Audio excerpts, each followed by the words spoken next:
కావాలనే మీ కలను నెరవేర్చుకోండి. సంప్రదించండి హెగ్డే ఫెర్టిలిటీ, హైదరాబాద్, తెలంగాణ.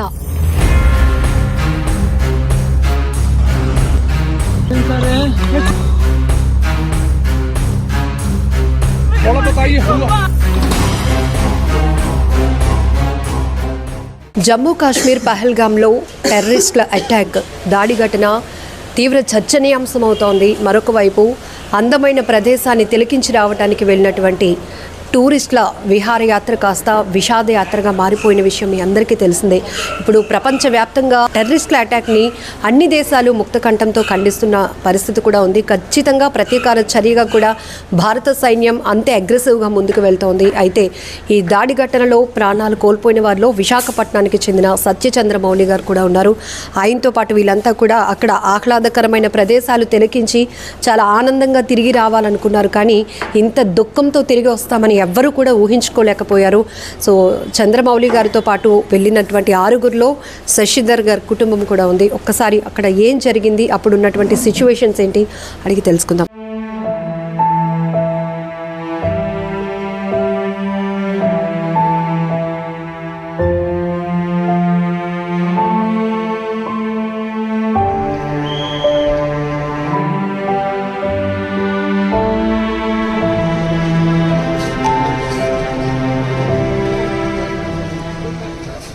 చాలా బాధాకరమైన విషయం అండి. మీరు చెప్పడానికి కూడా చాలా ఓపిక, ఎందుకంటే అంత దుఃఖంతో ఉన్నారు ప్రతి ఒక్కరు. కానీ వెళ్ళినప్పుడు ఎప్పుడు వెళ్ళారు, అక్కడ జరిగినటువంటి ఘటన?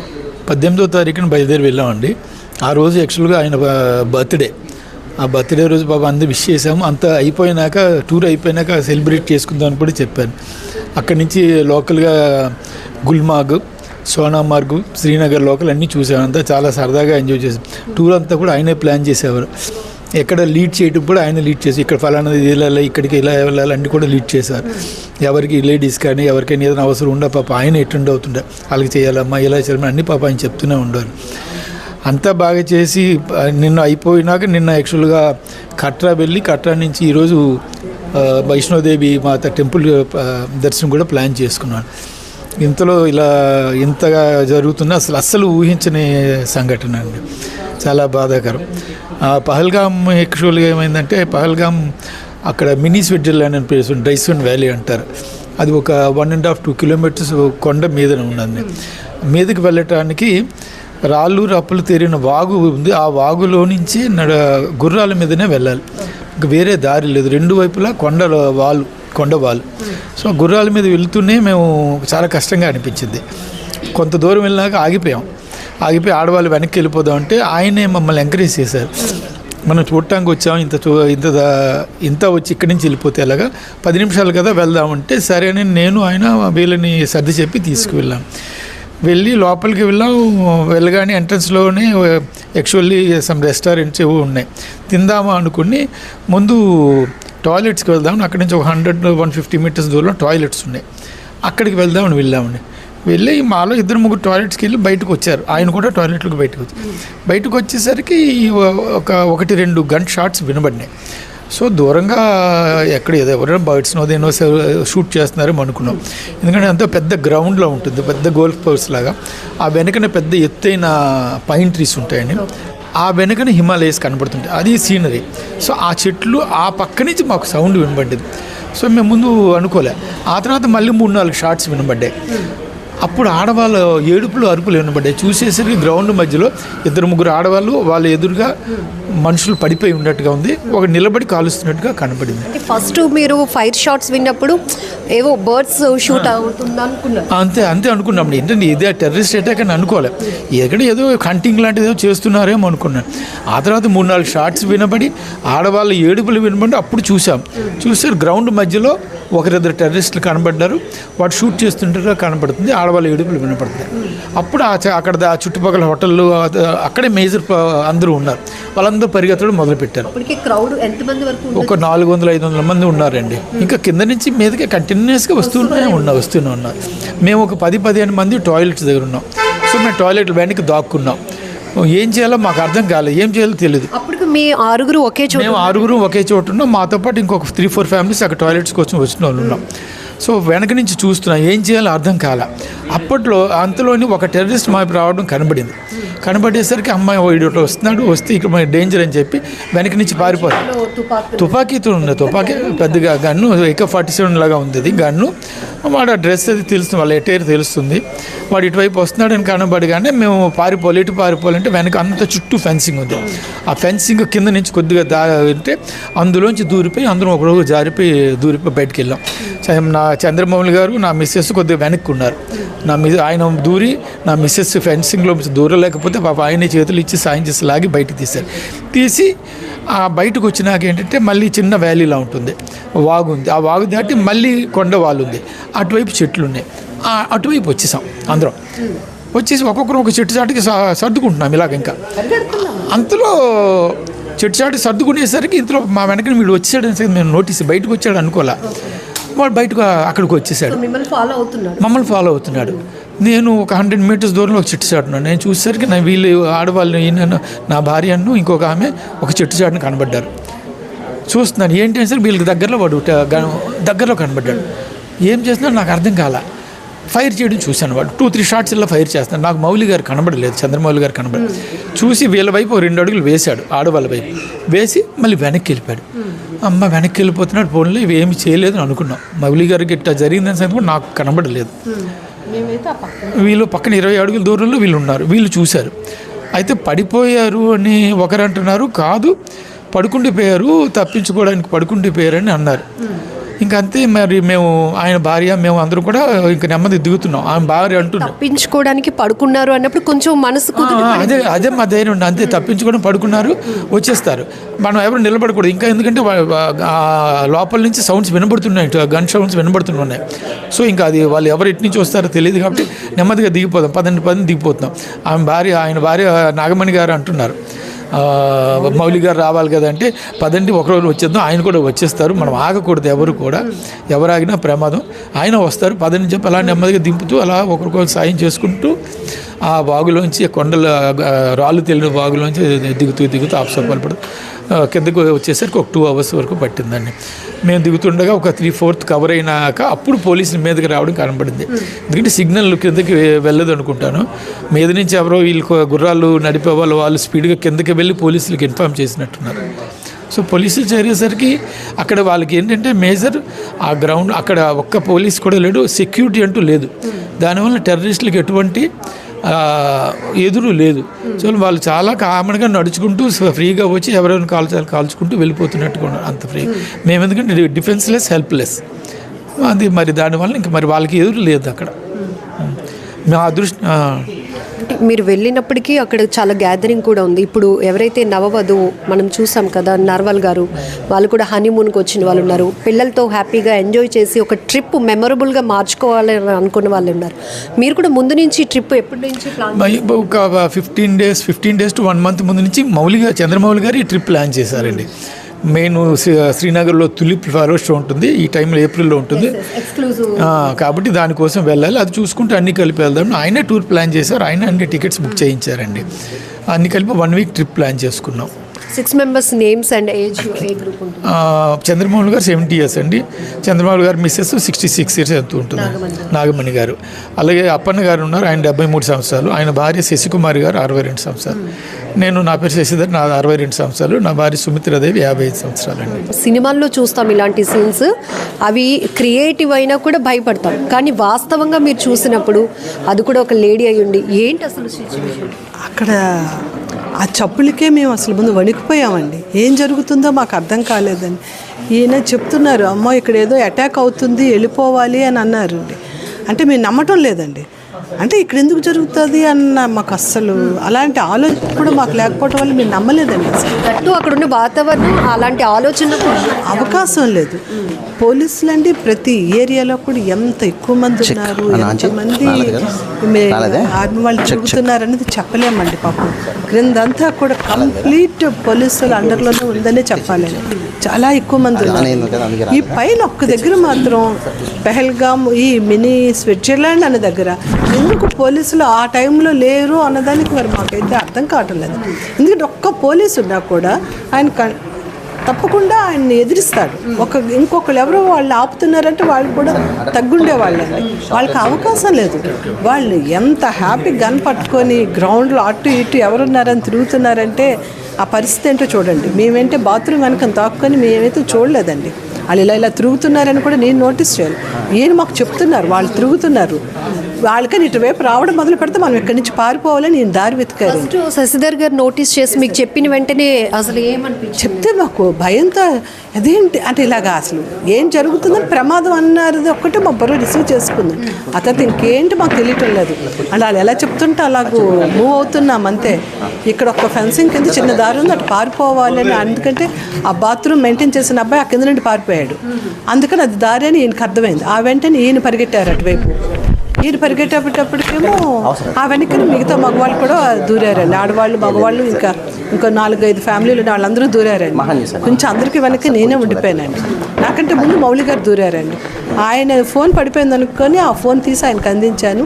నేను నిలబడలేకపోతున్నాను అని కొంచెం లేపరా అండి అని ఆయన అడిగాను. ఆయనే నన్ను లేపారండి. లేపినాక అటువైపు పరిగెట్టామండి. ఆ వాగు చిన్న దాటుకొని ఆ చెట్ల చాటుకి పరిగెట్టామండి. పరిగెట్టడానికి ఒక 100 అడుగులు కూడా వేయలేదండి. కాకపోతే ఆయన ఒకవైపు అయిపోయారు, మేము ఒకవైపు అయ్యామండి. అవ్వడంలో మేము ఇంత 5 నిమిషాలు ఎంతసేపు మేము పరిగెట్టామో మాకు తెలియదు, కానీ వాడు 1 నిమిషంలో మా కళ్ళు ఎదురుగా వచ్చేసాడండి. సడన్గా వచ్చేసాడండి. కరెక్ట్ మౌలి గారు ఎదురుగా వాడు ఉన్నాడు. వాడు ఉండేటప్పుడు నాకు లేలుగంటే ఈ చెట్టు పక్కన కనిపిస్తుంది, కానీ నేను అటు తిరగలేదు, చూడలేదు, కళ్ళు తిప్పి. నా పక్కన ఆవిడ కొంచెం ధైర్యం, ఆవిడ ఇలా ఒంగోని చూసారండి. చూసేటప్పటికి వాడు బయట అనడం ఆవిడకి అదొకటి వినిపించింది. అప్పటికే మీకు గన్ షాట్స్ వినపట్టాయి మీ టాయిలెట్స్ దగ్గర ఉండేటప్పుడు. అది 10, 15, 20 ఎన్ని వినిపిస్తాయి. ఎలా దడ కాలుస్తున్నారండి. వాడు గ్యాప్ ఇవ్వడం లేదు అసలు. ఏంటి ఇలా పేల్చేస్తున్నారని ఎలాగా వణికిపోతున్నామంటే గొంతు తడారిపోయింది, మాట రాదు, తడొచ్చేస్తున్నది, కాళ్ళు వణికిపోతున్నాయి. ఇంకా నేనైతే అడుగులు వేయలేకపోతున్నాను, నేను నడవలేను, నన్ను వదిలేయండి అంటున్నాను. ఇంకా అది మరి నేను మీకు అది ఎలా చెప్పాలో కూడా నాకు తెలియటం లేదండి. అంత దీనిగా ఉందండి. షాక్ మరి చాలా ఇది ఇంకా అయిపోయింది మా లైఫ్ ఇక్కడితో సరేనా అనుకున్నామండి. అది ఎందుకంటే ఆయన చంపేసి మా వైపు 2 అడుగులు వేశాడండి. ఆ డేట్ కన్ఫర్మ్ వీళ్ళిద్దరే ఆడవాళ్ళు ఉన్నారా అన్నది వాడు కనిపించడంతో వాడు మరి మా వెనక ఇంకా ఇళ్ళ వైపు వెళ్ళకుండా వెనక్కి తిరిగాడండి. మళ్ళీ గ్రౌండ్ వైపు వాడు వెనక్కి వెళ్ళాడండి. అందుకు మేము బ్రతికాము. అదొకటి అక్కడ జరిగింది. మౌలి గారికి స్టంట్స్ వేయటం వల్ల కాస్త ఆయనకి హెల్త్ కూడా అంటే అలాగే లేదండి. వాళ్ళు ఆయన వాకింగ్ చేస్తారు రెగ్యులర్గా, చాలా యాక్టివ్గా ఉంటారండి. కేవలం ఆయన కూడా భయం వలన ఆ షాక్లో కొంచెం స్లో అయ్యారని నేను అనుకుంటానండి. ఎందుకంటే మామూలుగా ఆయన చాలా ఫిట్గా ఉంటారు, చక్కగా నడుస్తారు, మంచి ఫుడ్ హ్యాబిట్స్ అండి. ఆయనకి ఎలాంటి హ్యాబిట్స్ లేవు. ఇప్పుడు 70 years అయినా కూడా ఆయన చాలా యాక్టివ్గా ఉంటారండి. టూర్లో కూడా మాకు అన్ని విషయాలు హెల్త్ పరంగా కూడా మాకు చాలా ఎంకరేజ్ చేస్తారు. టెర్రరిస్టులు ఏమైనా చెప్పే ప్రయత్నం కానీ మాట్లాడే ప్రయత్నం ఏదైనా చేశారా? ఏమీ చేయలేదు. అంటే చేశారో లేదన్నది కూడా మాకు తెలియదండి. వాళ్ళు ఎంటర్ అయిన ప్లేస్కి మాకు చాలా దూరం కాబట్టి మాకేమీ తెలియదండి. తెలియకపోవడంలో మాకు ఆ తర్వాత మమ్మల్ని అందరినీ హాస్పిటల్ దగ్గర ఒక ప్లేస్కి చేర్చారు కదండి. అక్కడ ఆడవాళ్ళు ఉన్నారు. అందరం ఈ బాధితులు అందరం అక్కడే ఉన్నామండి. అందులో వాళ్ళు మాట్లాడుతున్నప్పుడు మాకు తెలిసిందండి. వాళ్ళు ఏమన్నారంటే మా హస్బెండ్ని చెప్పారు, మమ్మల్ని కూడా షూట్ చేయంటే మేము ఆడవాళ్ళ పిల్లల్ని షూట్ చెయ్యం, మీరు వీడియోస్ వైరల్ చేసిస్తారు, తర్వాత టెర్రరిస్టులు ఇలాంటి వాళ్ళు అలాంటి వాళ్ళు అని మేము చెయ్యము అని వాడు అన్నారని. నెక్స్ట్ ఏమో నుంచి మీరు అందరూ మోదీ గవర్నమెంట్కి ఓటేశారు కదా, మీకు ఇలా జరగాలి అన్నారని. నెక్స్ట్ మీరు ముస్లిం అని కూడా అడిగారని వాళ్ళు చెప్తున్నారండి. కానీ ప్రత్యక్షంగా మాత్రం మేము వాళ్ళ మాటలైతే వెళ్ళలేదండి. కానీ మా దగ్గరికి అయితే మాత్రం వాడు గన్ పట్టుకొని వచ్చేసాడు. అక్కడి నుంచి మీ అందరిని ఒక హాస్పిటల్కి తీసుకెళ్ళినప్పుడు ఈ ఎవరైతే హనీమూన్ కోసం వచ్చిన కప్పులు ఎవరైతే ఉన్నారో, భర్తను కోల్పోయామే, అసలు బాబుతో తల్లి చూసామండి. వాళ్ళందరూ మా ఎదురుగానే ఉన్నారండి. వాళ్ళ పక్క ఆ ఏడుపుని చూసి నేను వణికిపోతున్నానండి. ఈయనేమో మిగతా వాళ్ళు వెతుకుతానని ఈయన వెళ్తా అన్నారు. నేను ఈ చైన్ పట్టుకొని వదలటం లేదండి.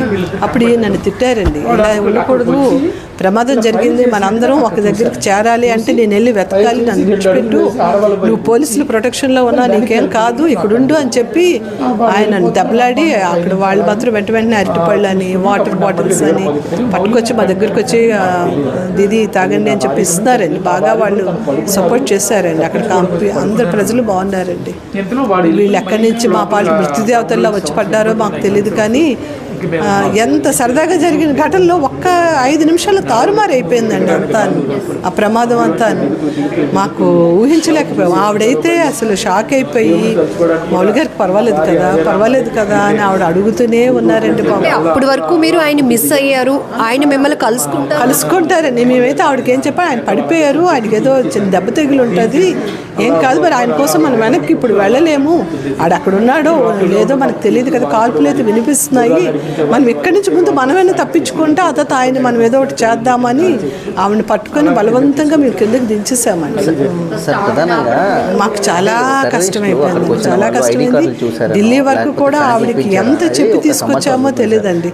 నేను ఆయన చూడకుండా నేను ఎలాగ ఇక్కడి నుంచి వస్తాను అన్నారు ఆవిడ. రావాలి, పోలీసులు మనల్ని ఇక్కడ ఉండొద్దు అని చెప్తున్నారు, వాళ్ళు మనందరినీ కాపాడలేరు, ప్రొటెక్షన్ ఇవ్వలేరంటే మనల్ని వెళ్ళిపోమంటున్నారు, మనం వెళ్ళిపోవాలి అని చెప్తుంటే అప్పుడే ఆవిడ ప్రయాణానికి అంగీకరించారండి. ఈ 6 ఎంతో సరదాగా వెళ్ళినప్పుడు ఎంతో సరదాగా కబుర్లు చెప్పుకుంటూ ముందు టూర్ తాలూకు విశేషాలు మాట్లాడుకుంటూ నెక్స్ట్ ఇది చాలా మంచి మెమరీస్ మనకి, ఇంకా మనం లేట్ చేయకూడదు, ఇంకో 6 నెలల్లో ఇంకో దగ్గర వెళ్ళడానికి ప్లాన్ చేద్దాము, నేను ప్లాన్ చేసి మీకు చెప్తాను, మీరు రెడీగా ఉండండి అని అంత చెప్పారండి ఆయన. పాపం అలాంటి మనిషి, అంత మంచి మనిషి ఆ విధంగా జరగడం మాత్రం మాకు చాలా, అంటే ఏ మాట చెప్పినా కూడా చాలా చిన్నదేనండి ఆయన విషయంలోనండి. చాలా మంచి మనిషి అండి, ఎవరికి ఆయన హాని చేసే ఇది ఆయన స్వభావం చాలా నెమ్మది, చాలా మంచి మనిషి. ఆయనకు అలా జరగడం మాత్రం చాలా బాధగా ఉంది. ఆవిడికి ఏమీ తెలియదండి పాపం, ఎంత నెమ్మదో తెలియదండి. ట్రిప్కి వెళ్ళిన తర్వాత ఆ ఫ్యూ అవర్స్లో ఎప్పుడైనా వాళ్ళ అమ్మాయిలతో మాట్లాడి చాలాసార్లు మాట్లాడామండి. ఆ టూర్కి మేము గుర్రాల మీద ఉన్నప్పుడు కూడా ఆ పిల్లలు ఉదయం సాయంకాలం 2 పూటలో ఫోన్లు చేస్తున్నారు, మాట్లాడుతున్నారండి. 1 వీక్ ముందే ఒక అమ్మాయి వెళ్ళిందండి ఇక్కడ నుండి. ఆ పాప వెళ్ళిన 2 డేస్లో ఈ ప్రోగ్రామ్ అండి. ఆ అమ్మాయి చేరిన 1 వీక్కి ఇప్పుడు మళ్ళీ అమ్మాయి వెనక్కి రావాల్సిన పరిస్థితి వచ్చిందండి. అదే పాపం వాళ్ళ నాన్నగారిని అక్కడ ఫుడ్ తిన్నప్పుడు కూడా వాళ్ళు ఫోన్ చేశారండి, పిల్లలు చేస్తే మాట్లాడారు, వాళ్ళ మనవడు వాళ్ళందరూ కూడా మాట్లాడుతున్నారండి, అందరూ మాట్లాడుతున్నారండి ఫోన్లో. పిల్లలందరూ చాలా ఎంత మంచి ప్లేస్ అమ్మా, మీరు కూడా చూడాలి, బాగా ఎంజాయ్ చేయొచ్చు ఆయన అలా చెప్తూనే ఉన్నారు. మేడం మీరు చెప్పినట్టు అడుగడుగునా పోలీసులు ఉన్నారు, కేవలం ఇప్పుడు దాడి ఎక్కడైతే అటాక్ జరిగిందో ఆ చోట మాత్రమే లేరండి పోలీసులు. వీళ్ళు ఏ డ్రెస్ కోడ్లో ఉన్నారండి? వీళ్ళు పోలీసు డ్రెస్లో ఉన్నదండి, కింద ప్యాంటే నేను చూశాను. ఈ పోలీసులు వేసుకుంటారు కదా, ఆర్మీ వాళ్ళు వేసుకుంటారా, ఈ చెక్స్ ఒకలాంటి ఇది పోలీసు క్లాత్ ఉంటుంది, ఆ క్లాతే ఉందండి వాళ్ళ ఒంటి మీద. అందుకని కిందకే చూశాను, ఆ గన్ కూడా వాడు కనిపిస్తుంది. అంటే మీ ముందుకి అగ్రెసివ్గా రాబట్టి అతను టెర్రరిస్ట్ అని గమనించారు, లేదంటే యూనిఫామ్లో పోలీసు అనుకుంటామండి. ఎవరైనా అందరూ అలాగే కనిపిస్తున్నారండి. ఈ గుర్రం అబ్బాయిలు అలాగే ఉన్నారు, మామూలు వాళ్ళు అలాగే ఉన్నారు, అందరూ. మాకైతే మేము హాస్పిటల్ దగ్గర కూర్చోబెట్టిన ఏ మనిషి వస్తున్నా భయపడిపోతున్నాం. వీళ్ళు మనిషా, మామూలు టెర్రరిస్టా, పోలీసా మాకు తెలియటం లేదనమాట అండి. చాలా చాలా భయంకరమైన, కొంతమంది ప్రాణాలు పోగొట్టుకున్నారు. ఇంకా టూరిజం అనేటప్పటికీ అందరికీ ఒక రకమైన వణుకు వచ్చేస్తుందండి. ఎంత అందమైన ప్లేస్ ఉంటే మాత్రం ఏంటండి, ప్రాణాలకి హామీ లేని దగ్గర మేము వెళ్ళి ఏం చేయగలమండి. వాళ్ళు అందరూ అదే అడిగారండి, వాళ్ళకి గవర్నమెంట్కి అడుగుతున్నారు, అందరూ వచ్చారండి పోలీసులు, వాళ్ళందరినీ వాళ్ళు అడిగారు, ఇంత ప్లేస్ అని మీరు మాకు ప్రొటెక్షన్ ఇవ్వలేనప్పుడు మేము ఏ రకంగా ఇంకెక్కడికి రాలేం కదా. మరి వీళ్ళందరికీ జీవనాధారం అయితే మాత్రం టూరిజం అండి. ఇప్పుడు ఆ టూరిజం మీద ఈ వీళ్ళు దెబ్బ కొట్టారండి. అప్పుడు ఏమవుతుందంటే గవర్నమెంట్ ఫెయిల్యూర్ కింద వాళ్ళు చూపించుకోవాలనా, వాళ్ళ ఆశయం ఏంటో మాకు అర్థం కాలేదు. మామూలు ప్రజల్ని కాల్చడం వల్ల వాళ్ళకి వస్తున్నది ఏంటండి, దీంతో వాళ్ళు ఏం సాధిస్తారండి? ఇదా వాళ్ళు ఫైట్ చేసే విధానం అండి. అది మాకు చాలా బాధ కలిగించిందండి. ఏ కోణంలో కూడా మనుషుల్లాగా వాళ్ళు ప్రవర్తించలేదండి. అవసరం లేదండి, బుల్లెట్స్ షూట్ చేసేస్తూ ఉంటే ఇంకేంటండి అది. వాళ్ళు ఒక నిమిషం ఆగడమో వీళ్ళు ఏంటి అని ఆలోచించే పరిస్థితి అక్కడ లేదండి. వాళ్ళు వచ్చారు, కాల్చాలనుకున్నారు, కాల్చేసి వెళ్ళిపోయారండి. వాళ్ళు ఏమవుతున్నారు అనేది వాళ్ళకి అనవసరం అండి. కానీ వాళ్ళ ఉన్న విచక్షణ ఒకటి, ఆడవాళ్ళు పిల్లలు మేము ముట్టం అనుకున్నారు. అది కూడా మాకు ఇప్పుడంటే కింద హాస్పిటల్ దగ్గరికి వెళ్ళినాక మాకు అర్థమైంది. అంటే మా ఇద్దరిని విడిచిపెట్టినప్పుడు మాకు ఒక సెకండ్ తోచింది, కానీ అది మేము ఫాలో అవ్వలేదు. వాడు ఎందుకు మా వైపు రాలేదన్నది మాకు అర్థం కాలేదు. కానీ కిందకి దిగినాక మిగతా వాళ్ళు మాట్లాడుతుంటే మాకు అర్థమైందండి. ఎందుకంటే ఆవిడ భర్త చనిపోయినా కూడా అరగంట పాటు ఆ డెడ్ బాడీ దగ్గర ఆవిడ కూర్చుని ఉందంటే చూడండి ఆవిడ ఎలా తట్టుకొని ఉందో. మరి మాకు అసలు ఆవిడ చెప్తూ ఉంటే నేను వణికిపోయానండి అక్కడైతే. అవన్నీ అందరివి చెప్పినవి వింటే ఇంకా ఇప్పటికీ మీరు తీరుకోలేకపోతున్నామండి. చాలా దీనిగా ఉందండి. మినీ స్విట్జర్లాండ్గా చెప్తున్న అందమైన ప్రదేశం, ఆహ్లాదంగా గడపటానికి ప్రతి ఒక్కరూ అక్కడికి వెళుతున్న సందర్భం. కానీ ఒక్కసారిగా టెర్రరిస్టుల తుపాకులతో ఆ ప్రాంతమంతా విషాదకరంగా మారిపోయింది. ఇప్పుడు టూరిజం అనే మాట ఎత్తడానికే మా గుండెల్లో వణుకు పుడుతోంది అంటున్నారు. అలాగే చంద్రమౌళి గారు సిచ్యువేషన్ కావచ్చు, ఆ టెర్రరిస్టులు ఎవరైతే ఆ AK-47 లాంటి గన్నలతో ముందుకు దూసుకొస్తున్నప్పుడు మా అందరి గుండెలు అదిరిపోయాయి అంటూ అక్కడికి టూర్కి వెళ్ళినటువంటి వాళ్ళు చెప్తున్న మాటలు వింటేనే చాలా భయం వేస్తోంది. ఈ సిచ్యువేషన్ ఇంకా ఎలాంటి స్థాయికి వెళ్తుందో తెలియదు. కానీ ప్రస్తుతం బాధిత కుటుంబాలను అయితే ఓదార్చడం మాత్రం ఎవరి తరం కూడా కావటం లేదు.